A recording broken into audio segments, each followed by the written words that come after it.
Hello and welcome to another update video about ICP. Yeah, the ICP chart continues to move sort of downward here since it peaked at the green, let's say, breakout point. We had this fake out to the upside. Since then, the market has only been in a decline, but it looks quite, as if we have a lot of overlapping price action, which, we would call rather corrective.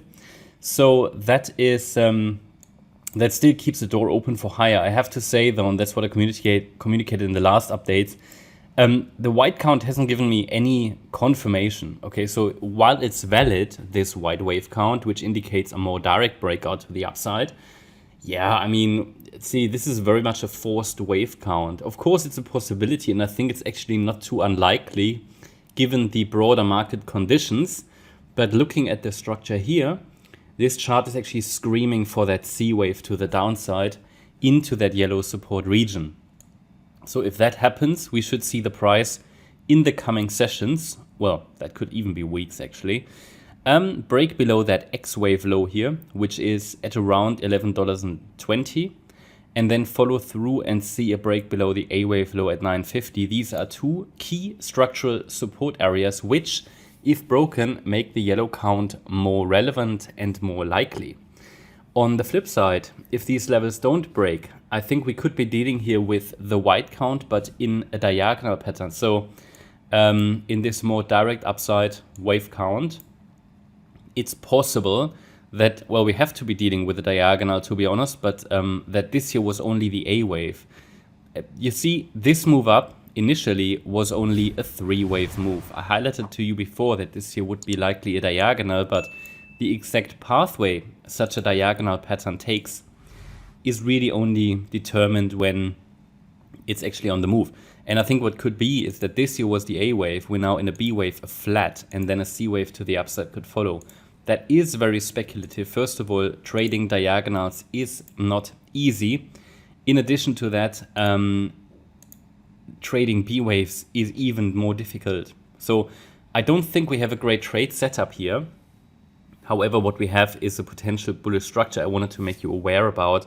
And we have a very clear invalidation point, which I already told you. It's that 11.20 level, this X wave low, or actually in the white count, it's the wave 2 swing low.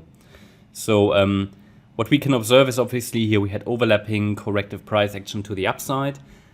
We see it very often that these, ascending wedge patterns, that these break actually to the downside. And then, obviously, if it's a bullish wave count, if the context is bullish, they still have a chance to form a higher low there.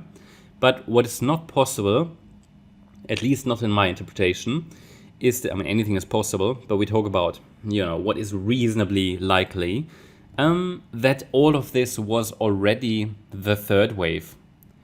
It is just not reliable. It's too short. My minimum target, and that's just a guideline that allows me to narrow down probabilities to a degree that we get the most likely wave counts and scenarios. I need to see wave 3 in crypto minimally reach the 1.236 extension.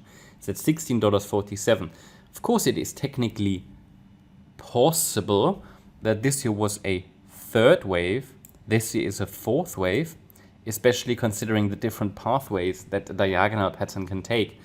But it's just not likely. It's too short, because the initial move up was basically a little bit too aggressive for that.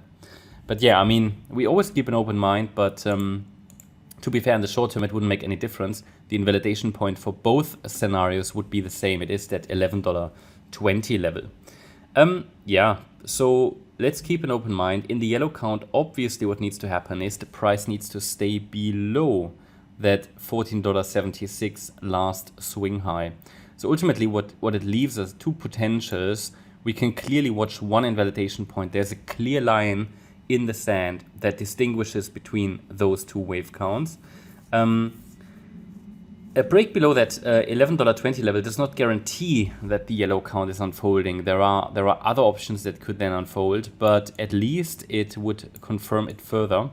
Please be aware this is not currently a wave count or a setup that offers us very, very clear probabilities, just because, as I said, it's moving in corrective patterns. I'm even considering that, for example, one of these waves here, for example, it could be yellow wave B, could even be unfolding as a triangle pattern. I mean, there are really a lot of possibilities when we're dealing with corrective structures, and Elliott wave allows us to understand when that is the case. Then we are always left with a lot of different potentials that are worth watching, or maybe not worth watching, because trading, deciding what to trade is as important as deciding what not to trade. To be honest, the decision what not to trade is probably made more often. So it's actually maybe more important. But yeah, I mean, trade was clear. Here I think we're just tracking the waves, the potentials, until a clear setup emerges. Not every wave demands action. Yeah, can't really say much more. Hope you liked the update. If you did, please hit the like button, leave a comment and subscribe. And if you really like the content, then please check out the channel membership. Also, make sure that you follow us on Instagram and Twitter for additional content. Thanks a lot for watching. Bye-bye.